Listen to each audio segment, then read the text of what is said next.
the recording now, but that's what I just wanted to say relating to that question from last week. Thank you. Thank you. No problem. Okay, so let's see who's here. Okay, let me go by the names. Okay, Eliana, here you are.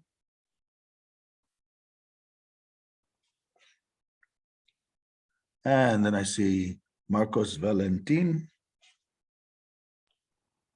Yes, Valentin Marcos. And then Mirela Mihaescu.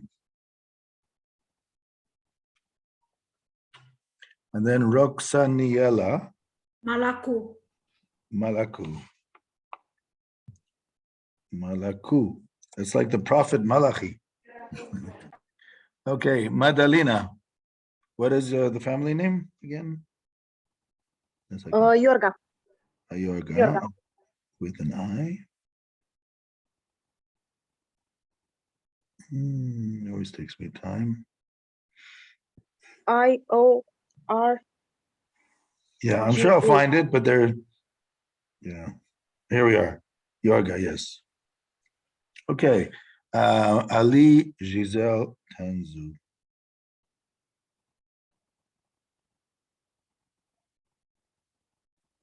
Yes. Okay, now Ana Maria Puyu. Monica Serescu.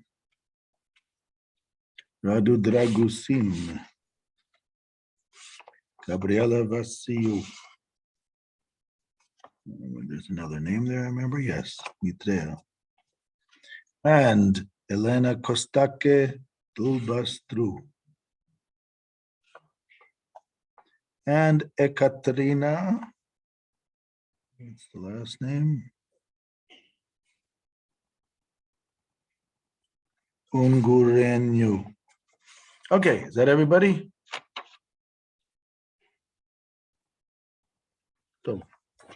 So today I'd like just to continue with our historical depiction of the development of the verbal tradition, the oral tradition of the Torah, which is really the tradition of how to understand the practical side of keeping the Torah.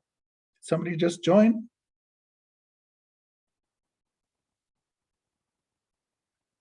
Maybe not, maybe yes. Okay, so so let's do that.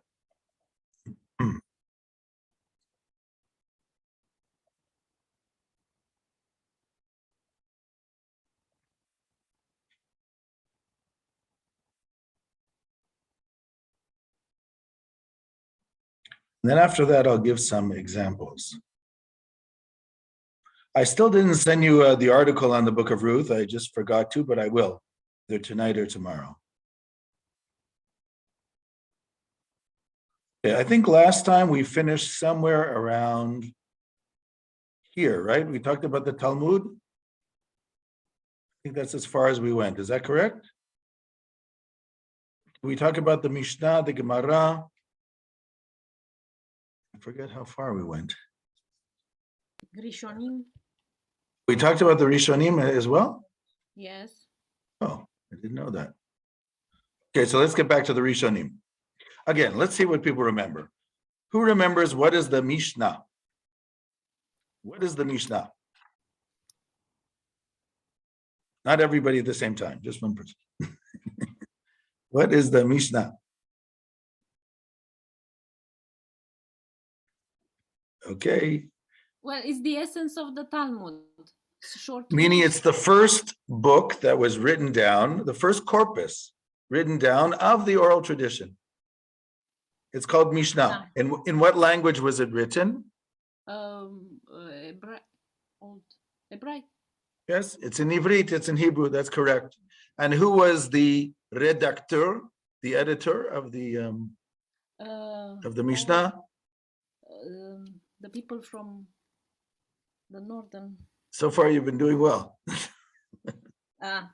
I'm cheating. I'm in Galilee. No, but who? Which my person? notes. What was the name? Oh. It's not cheating because it's not a test. I mean, I'm looking at my notes, but is that you didn't tell us last time, but two Well, it's classes. right here on the page. It's Rabbi Judah Hanasi. Judah Hanasi, that's correct. Judah Hanasi. And where does Judah Hanasi live at the time? In Where does he Galilee. live?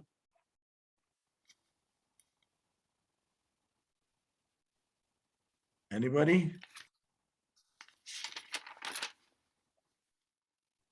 Was in Galilee. In the Galil, yes. And what was he? Why was he called Hanasi? What does Hanasi mean?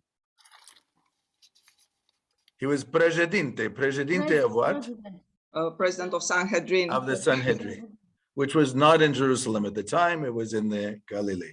Very good. Okay. Now there are 6 parts to the Mishnah. If you remember the 6 orders of the Mishnah, which are 6 categories of the laws: agricultural laws, festivals, laws of the courts, laws of family, temple, and purity laws of the priests, etc.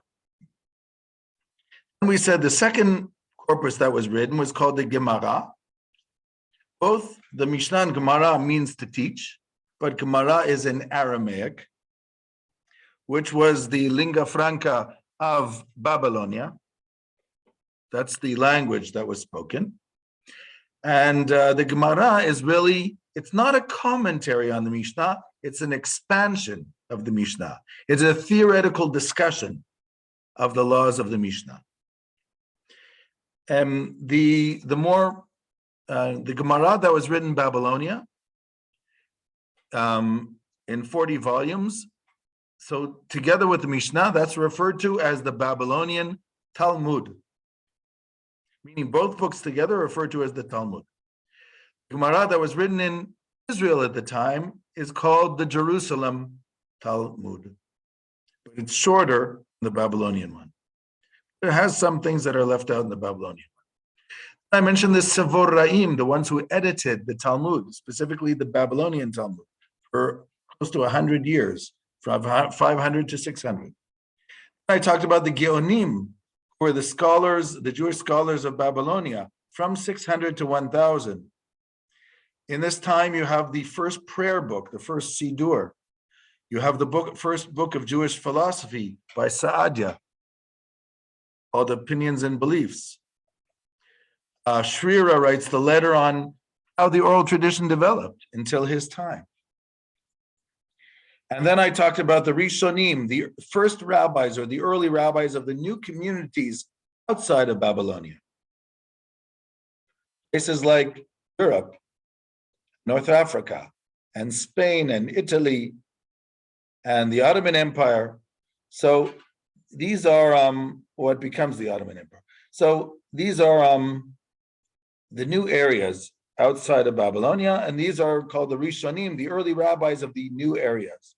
These new areas thrive from 1000 onward.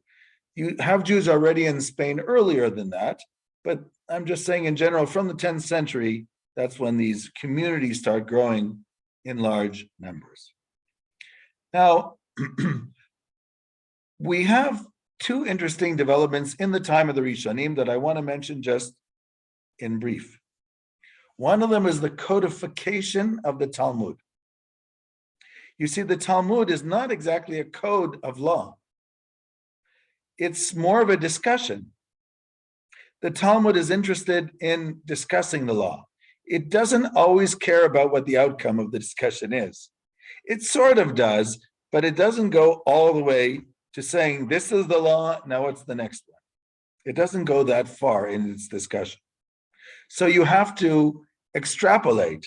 You need inference to understand from the Talmudic discussions what the law actually is. Also, the discussions of the Talmud are not user-friendly. If I want to know how to keep the Sabbath according to the Talmud, I have to read the whole tractate on Shabbat, which is 156 folio pages. And since it's written in Aramaic, it could take me a year to understand everything that says there. So that's not very user-friendly if I want to know what to do on Shabbat, on the Sabbath.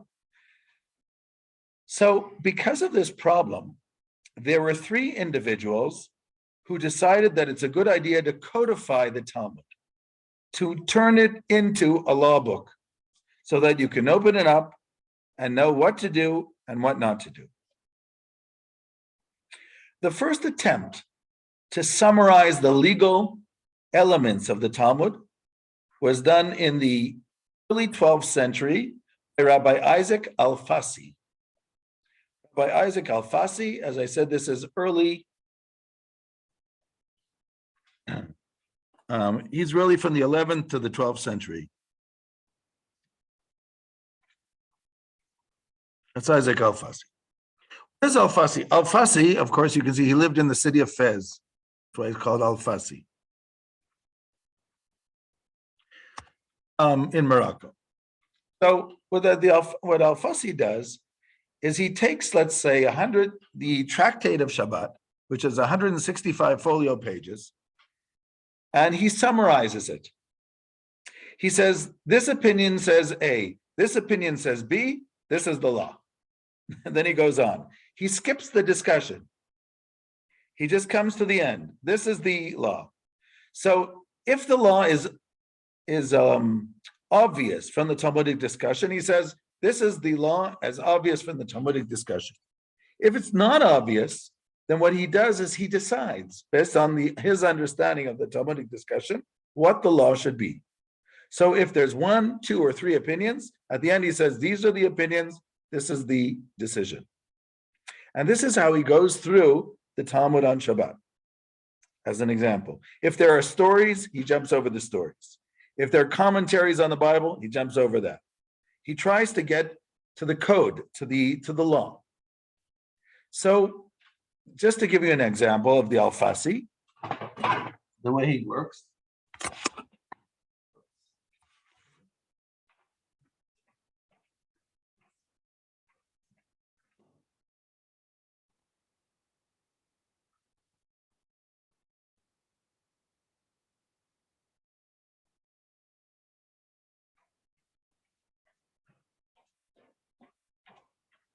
Okay, this is the Babylonian Talmud.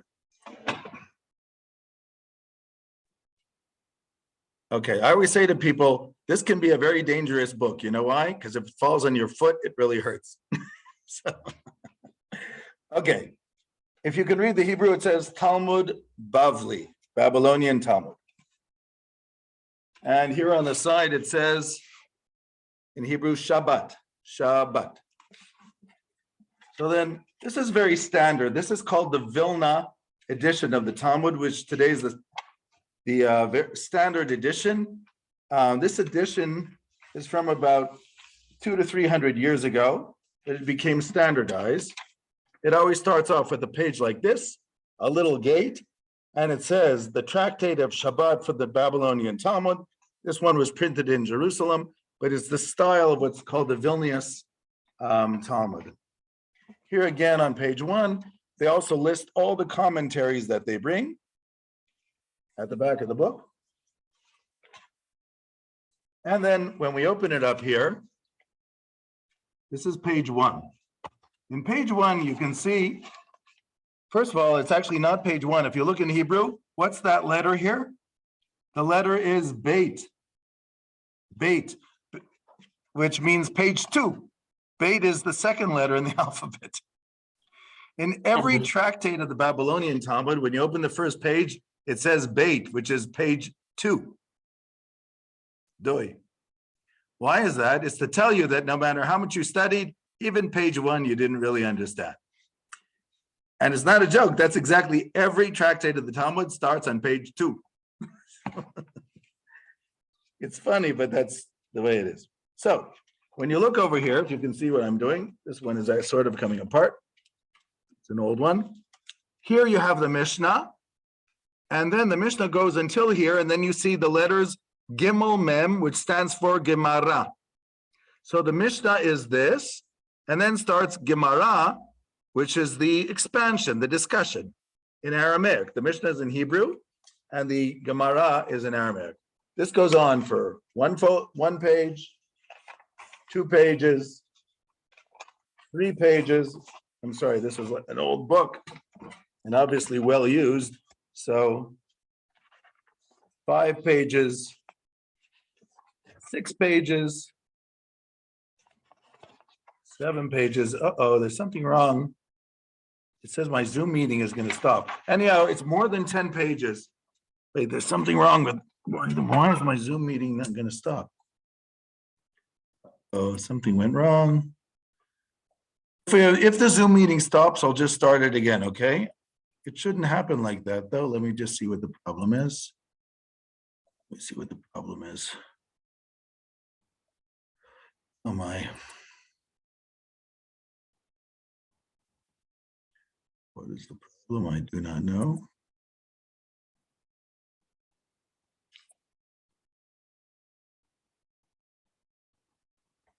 You know what? I think, hold on, let me see what the problem. Let me just see. Oh, I don't know what the problem is.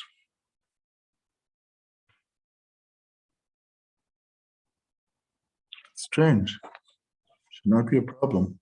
Is this an institutionalized account or is it personal account? It should be, unless I opened it wrong.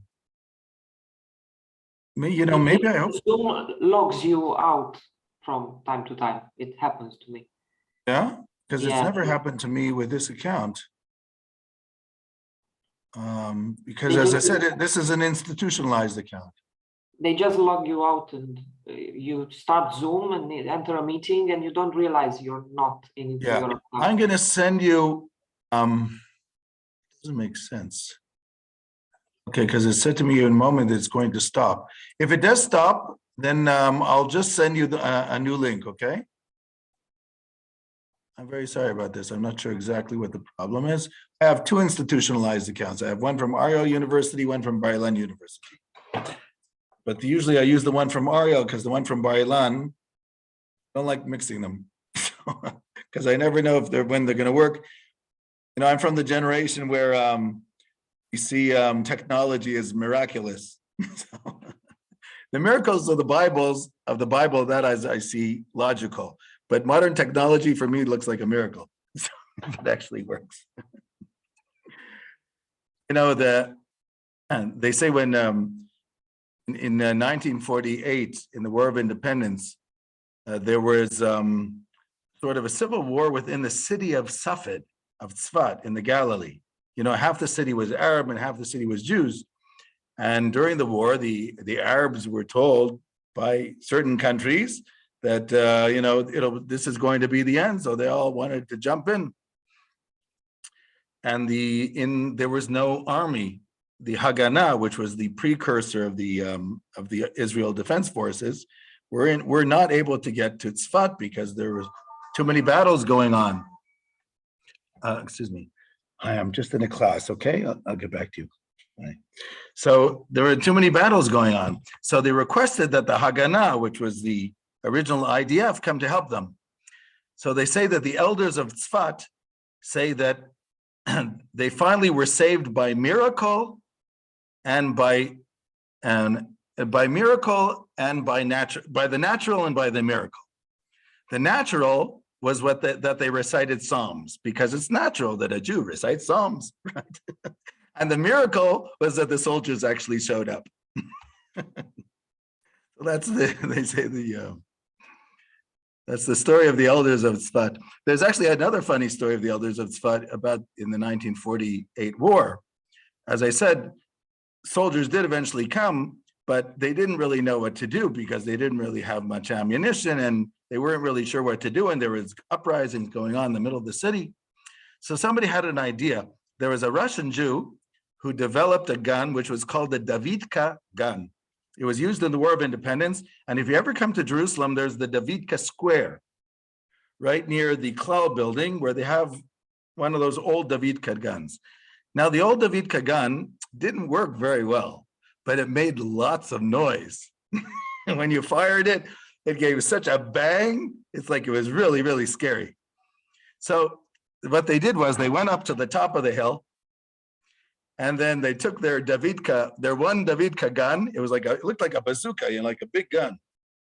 And they also said to everybody, when we fire the Davidka gun, everybody take their trash can, their garbage can, and start knocking the heads together, you know, at the top of the trash cans, which are made out of metal, start knocking them at the same time. So they fired the Davidka, and people were knocking the garbage cans. It was such a boom that everybody thought like it was a real big bomb. And then what happened was, as soon as they fired the Davidka, it started to rain. When it started to rain, you know, it was just after World War II, and people had heard about acid rain from a nuclear bomb. So they thought that the Israelis must have had a nuclear bomb because they had this acid rain coming down exactly after. So I can't do. So that's what, then what happened was the Arab community ran away actually in the middle of the war. So, but anyhow, those are the stories of the Fat. So, okay, let me get back to this. If they cut us off, I will just send you the link. I'm in the middle of a class, please, I'll get back to you, okay? Okay, bye. Yeah, You have share screen, you know? yes, I do. Oh, okay. Somewhere. Okay, here, I didn't want that one. Here it is. Okay. So, as I said, the first attempt to codify the Talmud was Isaac Al-Fasi, who lived in Morocco from the 11th to the 12th century. Maimonides was familiar with this code. He was actually quite fond of it. But the truth is, Al-Fasi was not exactly a code of law. It was a summary. So that if you didn't want to read the whole book of Shabbat from the Talmud, 156 folio pages, folio means 2 sides, then you could read the Al-Fasi, which was a summary, which was only 50 pages. But unfortunately, you still had to read 50 pages. So it still was not user-friendly. It was a good summary, but not user-friendly. Maimonides writes a new code, the 12th century, which he refers to as the Mishneh Torah, meaning going over the Torah. Mishneh Torah, the teaching of the Torah, the going over the Torah. And this Mishneh Torah had 14 volumes in it. And Maimonides, because he's a very logical and organized thinker, every volume was a different category of law. So you had number 1, the Book of Knowledge, which was general beliefs of Judaism. Number 2, the Book of Love, which was about the laws of prayer. Then you had the laws of damages, the laws of the holidays, the laws of courts, the laws of marriage and divorce. So you had 14 categories of laws in the Mishneh Torah. When Maimonides wrote his Mishneh Torah, which really was the first codex of Talmud, first code of Jewish law, written in the 12th century. So he writes in the introduction, now that I wrote this book, the Mishneh Torah, the average Jew can now understand Talmudic law without having to read the Talmud. Makes sense. The only trouble is, he was a man before his time. And you know what happens when you're a man before your time? People don't like you. You know, it's like people don't like people who are too smart because they get nervous, you know? Like psychologists. You walk over to a psychologist and they say to you, you're feeling okay. What about me? Right? The psychologist. You know, so you get nervous about people like that. You know, like the psychologist walks into the elevator, sees somebody, the man says to him, hello, doctor, good morning. Psychologist says, I wonder what he meant by that. Yeah, okay. Simple things, yeah. So, yeah. You know the story about the man goes to his psychologist. Oh, we have less than 1 minute left. So I'll tell the psychologist joke and then I'll send you a new connection. Okay. So he goes to his psychologist and he says, you know, I had a dream last night and I dreamt that you were my mother. Says, you dreamt that I was your mother? Says, yeah. Says, what happened after that? Says, I got up and had some breakfast. Says, what did you have? Says, a cup of coffee. Says, you call that breakfast? Okay, dear friends, yeah. So it says less than 1 minute. So Okay, I'm going to talk until I find myself talking to an empty screen, and then I will send you the link. So, which is very, very strange.